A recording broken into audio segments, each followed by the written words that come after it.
Right, so money and budget, something that we all have to deal with on a day-to-day basis, going to work, living in a house, doing the things you want to do. And I guess a lot of people want to know how we manage to live on a boat and we don't live in a house and we don't go to work. So how do we manage, and how do we manage to get here in the first place? That's the sort of questions that we were asking a few years back. How are we going to do what we want to do? How are we going to live our dream? So in this blog, I'm going to talk about, briefly how we managed to get where we are and how we manage on what we have. And hopefully you'll find that useful if you're trying to do the same thing or just be interested in seeing how other people live and what they live off. Here we go. You and me, we're family. The bond that we share is as deep as the sea. No matter how rough things may come to be, you and me, we're family. Sing ho, hey, long for the ride. Hey, I'll stay by your side. Oh, hey, you'll always be alright by me. Yes, alright by me. So the idea and the plan to get a boat and go sailing has been there for many years with me and Woody. But when we were actually going to do it really depended on how much we were able to save. So we wrote a list of what we wanted in a boat, the most important things. And one of the most important things was buying a boat that would be safe and robust in all sailing conditions. Okay, so we had to kind of prioritise the most important features, and yeah, things like hot tub didn't really get in there. Most of the finance for the boat came from a property that I luckily invested in my early 20s. And then I spent quite a few years renovating it and sold it on after. So when I met Woody, we bought quite a few properties after that, and we, while we were working, we also renovated and extended and did up properties and then sold them on. So that was slowly helping to save up our funds. So the final property that we bought, we renovated it, we converted it, we extended it, and we made it big enough so that we could have some house sitters in there that would be able to look after it, and we could keep it as our main home, but they would just look after it while we were gone. Yeah, we could have sold any one of those properties earlier on and we could have got a smaller boat, but yeah, we decided we wanted a slightly bigger boat, and so we took a little bit longer leaving. But how do you get out there and go sailing in the first place? You don't need to buy boats. You can get out there and you can go crewing for people. You can do sailing courses. There's all sorts of opportunities out there. I mean, I did a lot of that. I did deliveries, some of it was voluntary, some of it was paid, and then I kept filling it in with different courses and increased my experience and my skills, and eventually I started working in the industry, very similar to Woody. If you don't have a lot of cash, like us, we didn't have a lot of disposable cash after, the best thing that you can do is get some skills. So, skills that will help you maintain and repair your boat, and that will save you a lot of money. So yeah, before you go, educate yourself really. There's a boat fitting all sorts of budgets. Really, you can get much smaller ones that need doing up. Ours needed a lot doing up, or you can get one that's ready to go. It really depends on what, your financial circumstances are. Yes, the other thing you can do to prepare is just to get used to the idea of living off grid, get used to the idea of conserving water and power, and also being quite resourceful and pragmatic about getting the things you need on the boat. It's not always easy getting anything you need really, shopping and other bits and pieces. So just kind of get used to that idea before you go, and that can also save you a lot of money as well. Once you find your boat, you still do need some funds left over for repairs and maintenance. That's kind of like a regular ongoing thing. We bought a boat and we did have some funds left over because we knew there were things that needed upgrading. I mean, we hoped that a lot of them would be unnecessary, but as it happens, most of it has been upgraded since we bought the boat. So we spent quite a lot of time getting those things done, finding the best cheap places to get it done.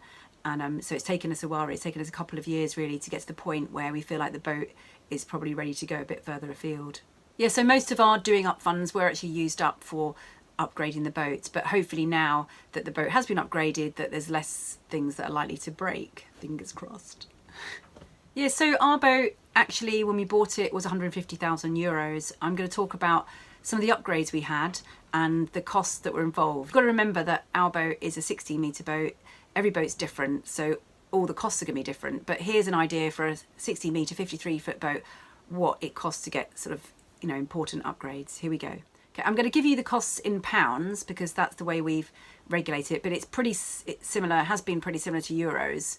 So we got a whole new set of sails. That is a big genoa, a main and a mizzen, and that cost us around £8,000. The sails were middle of the range sails. They weren't the cheapest and they weren't the most expensive, but they're pretty good.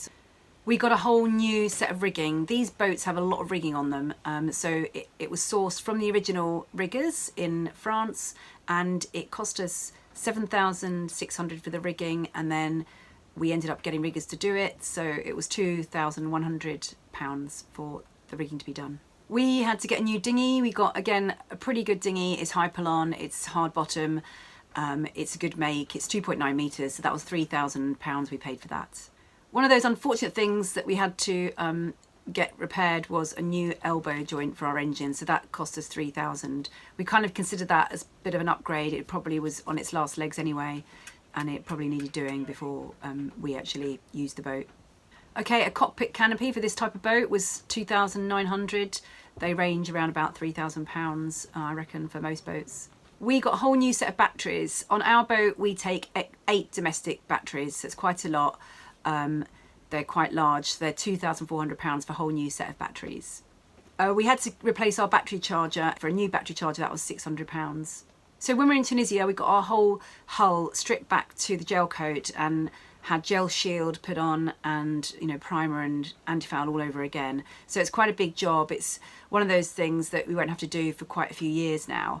And it was a little bit cheaper in Tunisia. We could afford it. So it was around about £2,600 to get all of that done. We replaced our life raft with one in a canister so we could put it on the deck. It's an 8-man life raft, and that was secondhand, so it's really worth looking out for secondhand life rafts, and that was £500.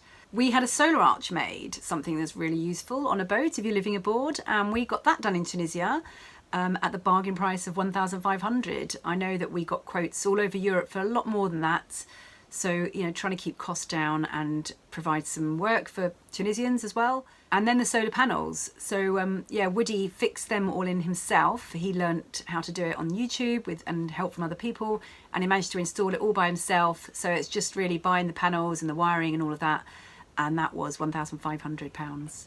We also decided to get a spare outboard, a much smaller one that we hope that the kids will be able to use a bit more, and that is a 2.3 Honda outboard, and that cost us around £600. I think we stop with water so we can test it if it turns around good.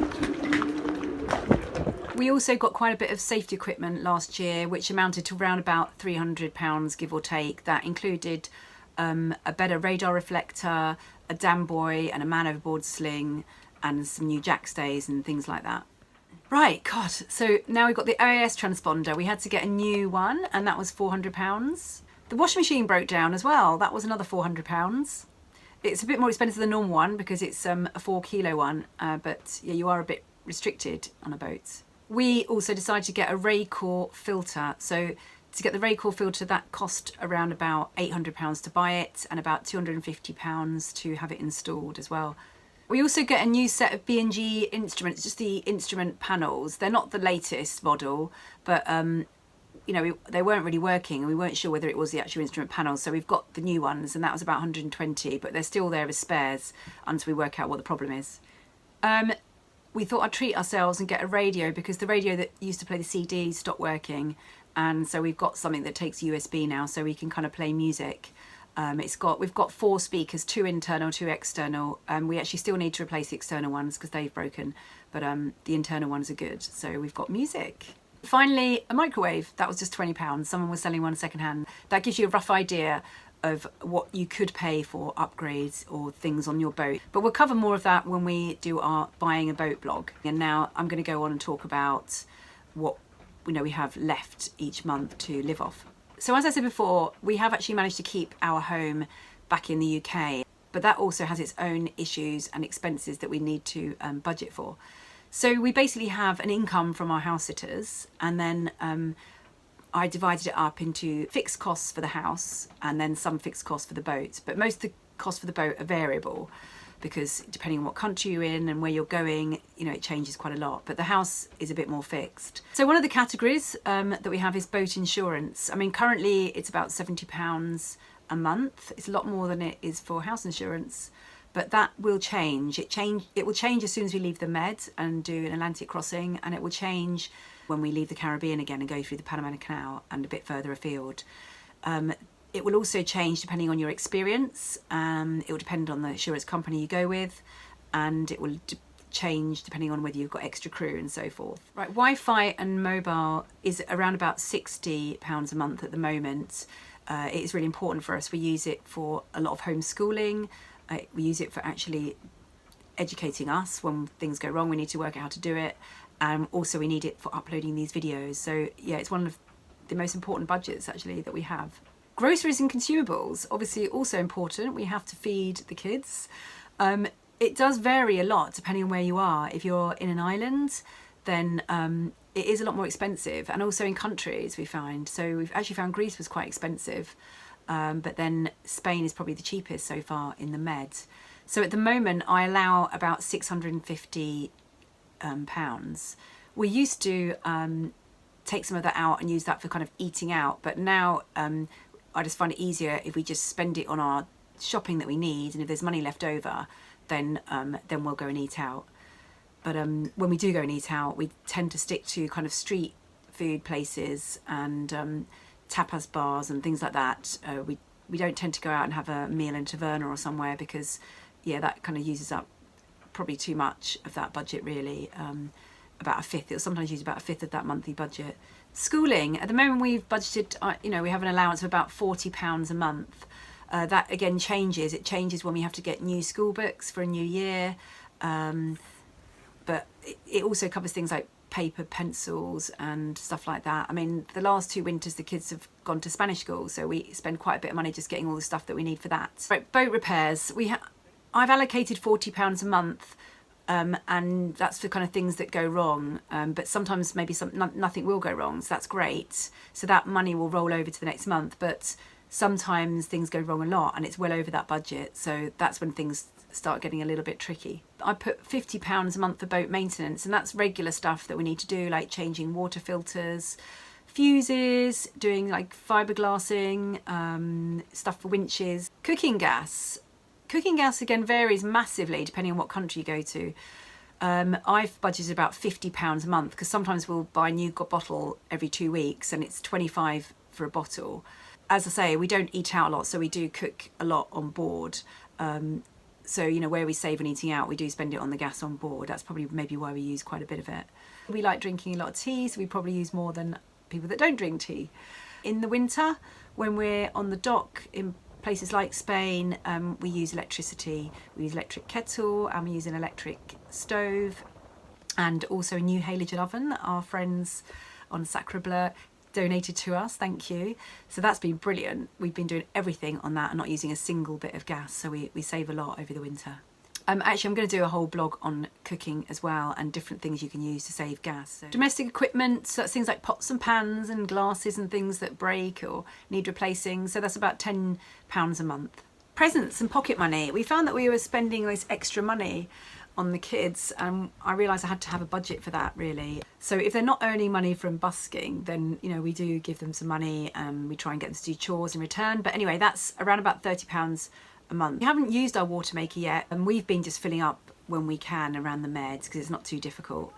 And I'd say we probably spent about £15 every 3 weeks on average really on getting water in the Meds. Field trips and exploring, that's obviously why we're doing this, and it is very important. So we have allocated about £100 a month for that.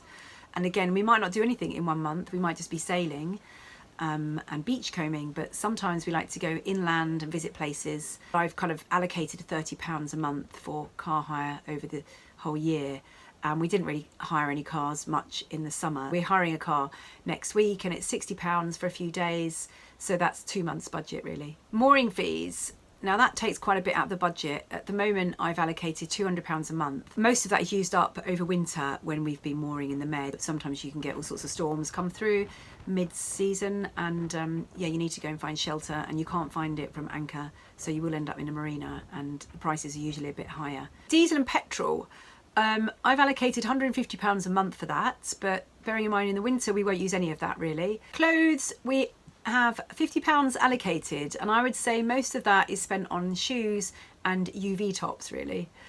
We other sort of stuff, you know, you don't really have such a wide selection of clothes, you don't really need it either. Books and films allocated £20 a month. We also signed up to Audible, that's £10 a month. We usually use that for listening to books when underway, and we have been underway quite a lot last year, so we found that really important, really useful. We've got kids books on there, we've got books for us for the evening, when we're on night watch we listen to them. iTunes, we also sign up to that, that's £10 a month. So yeah, the kids like to buy some new sounds to listen to. Other subscriptions, so the RYA, the Royal Yachting Association, we are all a family member of that. Yeah, we're both kind of instructors, so you know, it's really good to keep that going and get the kids into that idea as well.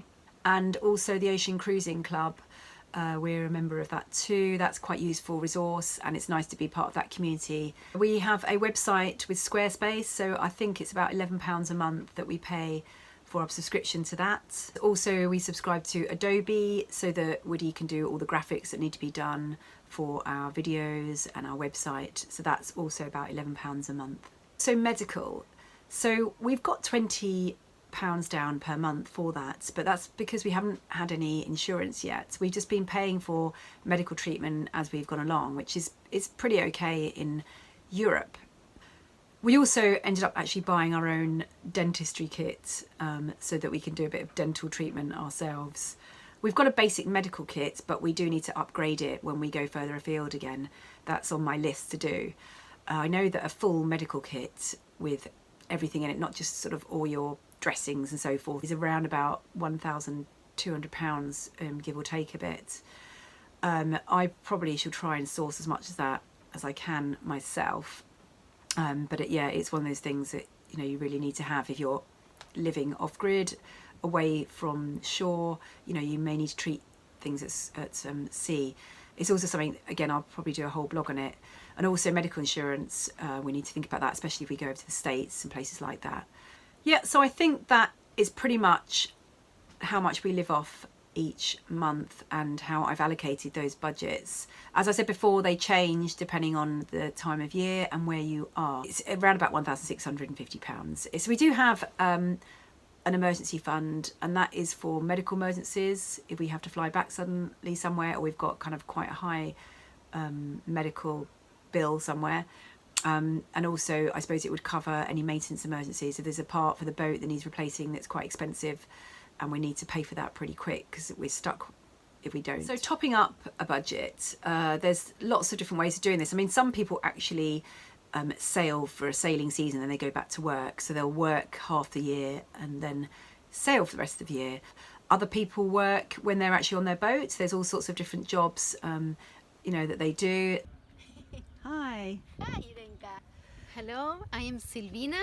We are from Argentina. We were sailing for the last 36 months with my husband and my daughter. When we started to sail, we have two very big issues. First, the education of our daughter, and the second point was what we are going to survive regarding our economy. Because of my previous experience, I created a platform, a sailing holidays platform, where people can rent a boat to take their holidays all over the world.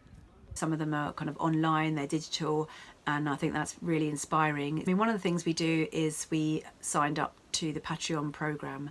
So, you know, we signed up, and people that want to have a little bit more insight into our life and really enjoy watching the videos, they contribute towards the, you know, production of the videos, and in return, you know, we give a little bit more insight into our life. So that's working quite well for us, and it is hard work doing the videos, but we really enjoy doing it, and we actually enjoy having that community as well supporting us. That's something we didn't even expect. So despite the financial help, which is really significant, it's also having that community. So that's one option. Doing videos as well is you can earn money, a little bit of revenue from the advertising that they do on YouTube. Woody's previous business he had back at home, Rat and Pallet, which he designed and built furniture. He went on to create Instructables for those items, and every now and then someone will buy an Instructable, so that again is a little trickle of money there. It's a bit insignificant at the moment because we're not really spending time marketing that. We're concentrating more on Mothership Adrift. Yeah, so there's just a few ideas of what we do to bring in a bit of extra revenue to keep your dream going. Do we find it stressful? Sometimes I do find it stressful. I think it can be stressful anyway, even if you're in a house and you're home and you're living that life. It's, you know, budgets and money can always be stressful. I use an app on my phone which I try and keep track of all these budgets. It's quite a good app. It kind of allows you to roll over the money, so it's quite useful and it's there in black and white. So is it worth it?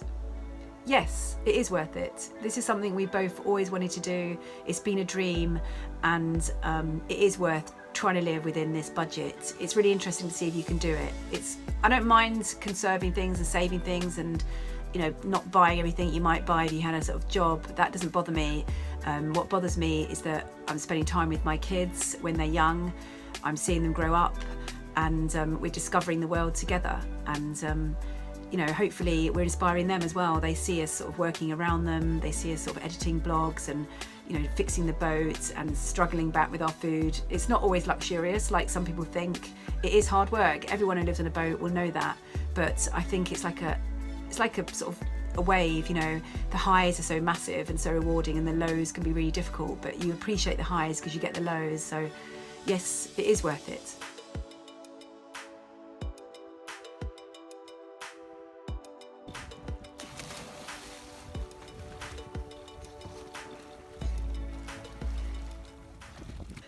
So I really hope that this has maybe not been too boring, because it's just all about budgets and money, and January is probably the worst time to be talking about that because everyone's, you know, their budget is very low after Christmas and splashing out a bit. But yeah, if you're planning to do it, I hope this gives you a little bit of insight. If you're already doing it, I hope it kind of helps you to compare, and if you're not thinking about any of that but you're just curious, then I hope this gives you a bit of, you know, insight into what it's like living on a boat with a family with 3 kids and sailing around the world. Keep watching. So finally, I just want to add a massive big thank you to our patrons for being part of this journey, contributing towards these videos and making this whole thing possible. If you do want to become a patron, then just click on the link. Do keep watching our videos, keep sharing, and keep supporting us in this journey. So I'm going to end with a quote. I don't know who wrote this quote, but I like it. And the quote goes like this. It is, "Travel is the only thing that you buy that makes you richer." And me, we're family. The bond that we share is as deep as the sea. No matter how rough things may come to be, you and me, we're family. Sing ho, hey, along for the ride. Ho, hey, I'll stay by your side. And if you want to do it,